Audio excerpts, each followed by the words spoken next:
வந்திருக்கின்ற எனது சகோதரர்கள் அனைவருக்கும், ஏன்னா இது ஒரு பத்திரிகையாளர் சந்திப்பாகத்தான் இது நடத்த வேண்டும் என்று முடிவு செய்வதை இதை ஒரு விழாவாக நடத்த வேண்டும் என்று நான் நினைக்கவில்லை. விழாவாக நினைத்திருந்தால் அதுக்கு பெரிய தேட்டர் போக்குவரத்து நிறைய ஏற்பாடு பண்ணி என்னெல்லாம் செஞ்சிருக்காங்க, செய்யலை. ஆனால் ஜெமினி நிறுவனம் தான் மீண்டும் இந்த ஆடியோவை எடுத்துக்கொண்டு சகோதரி சரண்யா அவர்களும் தம்பி சரவணன் மிகச்சிரமப்பட்டு இந்த விழாவை ஏற்பாடு செய்தார்கள்.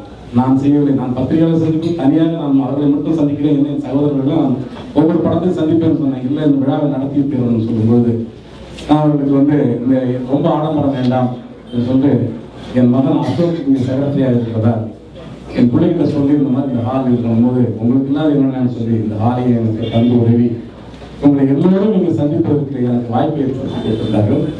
ஆகையால் பொழுது விழாவை தொடங்க இருக்கின்றார்கள். இந்த விழாவுக்கு முன்னதாக நான் என்னுடைய ஆதங்கத்தை வெளிப்படுத்தி விட்டேன். என் மகனும் வெற்றி பெறுவான், மீண்டும் அவன் மிகப்பெரிய நடிகனாக வருவான நம்பிக்கை எனக்கு இருக்கின்றது. அதுக்கு உதாரணமாக இன்று இங்கு சில பாடல்களையும் ட்ரைலர்களையும் வெளியிட்டேன்.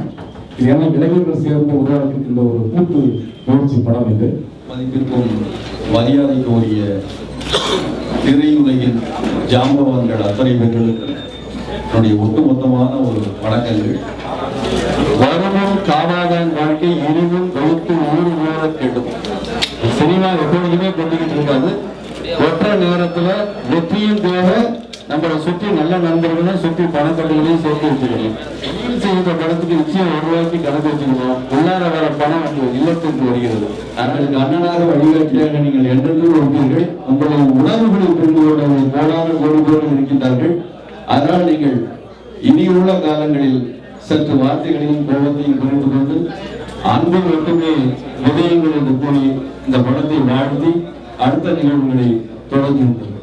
அந்தியும் முன்னிரவும் சந்தித்து சங்கமிக்கும் இந்த மங்கள நேரத்தில் உங்களை எல்லாம் சந்திப்பதில் பெருமகிழ்ச்சி அடைகிறேன். லார்வா பருவத்தை உடைத்தறிந்து விட்டு சினிமா கனவுகளோடு வருகின்ற பறவைகளுக்கெல்லாம் ஒரு சரணாலயமாய் இருப்பவர், வேடந்தாங்களாய் இருப்பவர் அண்ணன் அழகன் தமிழ்மணி அவர்கள். என்னை விடவும் சினிமாவுக்கு சம்பந்தம் உடையவனு வேற இல்லை. ஆசைப்பட்ட எல்லாத்தையும் காசு இருந்தா வாங்கலாம், அம்மாவை வாங்க முடியுமா? 1000 உறவு ஒன்ன தேடி வந்து நின்னாலும் தாய் போலே தாங்க முடியுமா? உனக்கு எனக்கு அம்மா ஒருத்தி தானடா, தெய்வம். அந்த பாட்டு ஏற்பாடுதான். நான் பாடிய அதே சுரம் மாறாமல் மாபெரும் இந்திய பாடகன் ஹரிஹரன் பாடிய அந்த பாடல் நான் தான், பின்னணி இசை தேவா. அதுக்கு பிறகு நான் யாரிடம் நான் இந்த பாடம் எழுதுறேன்னு என்னை கூப்பிடுங்கள் என்று சொல்லவில்லை. இன்னைக்கு இதை பத்தி கேட்கணும்னா நீங்க கவிஞர் பெருசோட நல்லா சொல்லாது. எனக்கு வயசாயிருச்சு, அருமை தெரிந்து என்னை உபயோகப்படுத்துங்க. என்னால் 1000 பாடல்கள் எழுத முடியும், ஆனா மேடைய கம்பெனியா ஏறி இறங்க முடியாது. இந்த சந்தர்ப்பத்தில் இந்த அருமையான விழாவில் என்ன ஒரு பாடம் எழுத சொல்லி சம்மந்தி கேட்டா தமிழ்மணி எழுதியிருக்கேன். ஆனா ஜனநாதன் கேட்டு படத்துல நான் எழுதின கிளைமேக்ஸ் சாங்கோ அல்லது ஆசைப்பட்ட எல்லாத்தையுமாங்கிற 100க்கு 100 வரி மாறாமல் என் வரி அப்படி இடம்படுமா என்று தெரியவில்லை. நானே கேட்டுவிட்டேன். சினிமாவில் இதெல்லாம் சகஜம். உங்களெல்லாம் சந்திக்கிறதுக்கு வாய்ப்பு கொடுத்த தமிழ்மணிக்கு ரொம்ப நன்றி தெரிவித்து விடைபெறுகிறேன். நன்றி, வணக்கம். தமிழ்மணி சார் ஒரு பெரிய அனுபவம் வாய்ந்தவர். எல்லார்கிட்டையும் ஒரு நல்ல பெயர் பெற்றவர், நல்ல பெயர் பெற்றவர். எல்லாரும் அவர் நல்லபடியா இருக்கணும்னு எல்லாரும் வாழ்த்துறோம். கண்டிப்பா அது ஒரு கூட்டு பிரார்த்தனை மாதிரி இந்த ஃபங்க்ஷன்ல எல்லாரும் நான் பார்க்கும்போது எல்லாம் மேடைக்காக இல்லாமல் உள்ளன்போடு அவரும் அவர் குடும்பமும் நல்லா வரணும்னு எல்லாரும் வாழ்த்துறோம். கண்டிப்பா அவருடைய மகன், அதாவது தாய் 8 அடி பாய்ந்தால் குட்டி 16 அடி பாயும் என்பார்கள். தமிழ்மணி சாதித்தை விட பல மடங்கு அவருடைய மகன் சாதித்து இந்த மீன்வத்தி என்ற படமும் அவருடைய திரையுலக வாழ்க்கையும் எல்லாம் சிறப்புற எல்லாம் வல்ல இறைவன் அருள் புரிவன் என்று கேட்டு விடைபெறுகிறேன். நன்றி, வணக்கம். அழகன் தமிழ்மணி ரவி கொட்டார் சொன்ன மாதிரி யார்கிட்ட போய் பேசினாங்களோ, எங்கே போய் பேசினாங்களோ, அண்ணா எப்படி இருக்கு, தம்பி எப்படி இருக்கு, அப்படிதான் ஒரு ஸ்மைலிங் ஃபேஸ். அந்த மாதிரி அவங்க பையனுக்கு இப்போ நடிகராக இன்ட்ரடியூஸ் பண்ணி சஞ்சய்க்கு மீன்குட்டி படம் எடுக்கிறாரு. இந்த யூனிட்க்கு இந்த ஆர்டிஸ்டிக் டெக்னீஷியன்ஸ்க்கு நல்லா அது பேசுவாங்க. சாங்ஸ் அண்ட் ட்ரைலர்ஸ் ரொம்ப ரொம்ப நல்லா இருக்கு. டெஃபினட்டாக ஒரு சக்ஸஸ்ஃபுல் பிக்சருக்கு எப்படி கமர்ஷியல் மசாலாக இருக்கணும் அதெல்லாம் படத்தில் இருக்க மாதிரி இருக்கு. சாங்ஸ் எல்லாமே ரொம்ப கேட்சியாக இருக்கு. I wish Alagan Tamilmani his entire team a grand success. Thank you. அழகான பேரு, அழகான ஒரு மனிதன், ஒரு அழகான ஒரு மனசு அவருக்கு. ரொம்ப வருஷமா அவர் எனக்கு தெரியும்.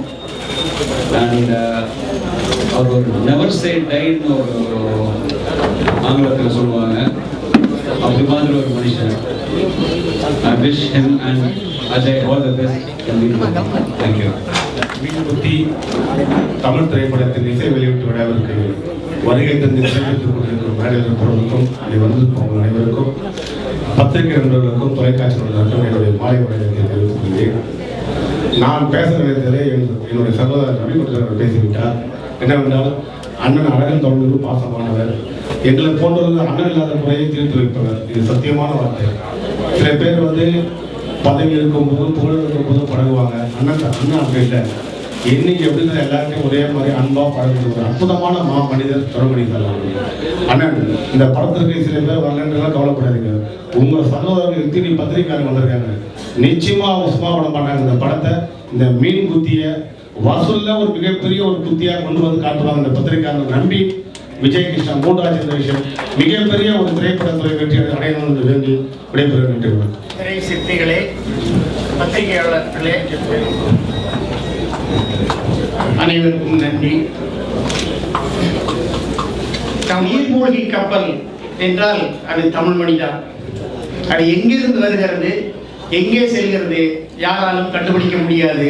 ஆனால் அது பல சாதனைகளை செய்து கொண்டே இருக்கும்.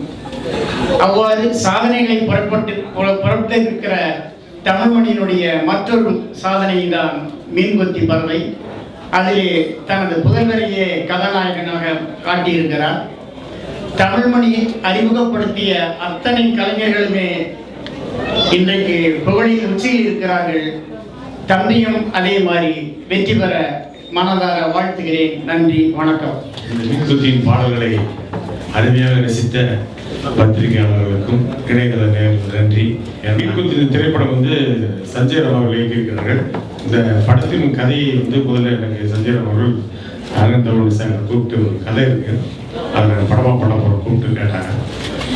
அந்த கதையை சொல்லும்போது அற்புதமாக இருக்கும். சஞ்சய் ராமுக்கு ஒரு பெரிய டேலண்ட் என்னன்னா, நாங்கள்லாம் 3 வருஷம் ஒரு கதை ஓகே பண்ணால் ஒரு 3 நிமிஷம் ஒரு கதை ஓகே பண்ணுறாரு. அது எப்படி சொல்கிறாரு அவ்வளோ அற்புதமாக சொல்லுவார். அது கேட்கும்போது நமக்கு அப்படியே இன்ட்ரெஸ்டிங் இன்வால்வ் ஆகிடும். அது ஒரு நல்ல ஒரு சென்டிமெண்ட் இருக்குது இந்த கதையில். இதில் நல்ல காமெடி இருக்குது, நகைச்சுவை இருக்குது. ஆனால் ஒரு ஹாண்டிங்கான ஒரு மேட்டர் புதுசாக இருக்குது. அது ரொம்ப பிடிச்சி. நான் கேட்டால் பெரிய ஹீரோ யாரும் வச்சு தான் பண்ணுவாங்க அந்த படத்தை அப்படின்னு. பெரிய ஹீரோ சின்ன ஒரு ப்ரொடியூசருக்கு பட்டேன் கொடுக்க போகிறாங்க. அது நடக்கிற கதை இல்லை.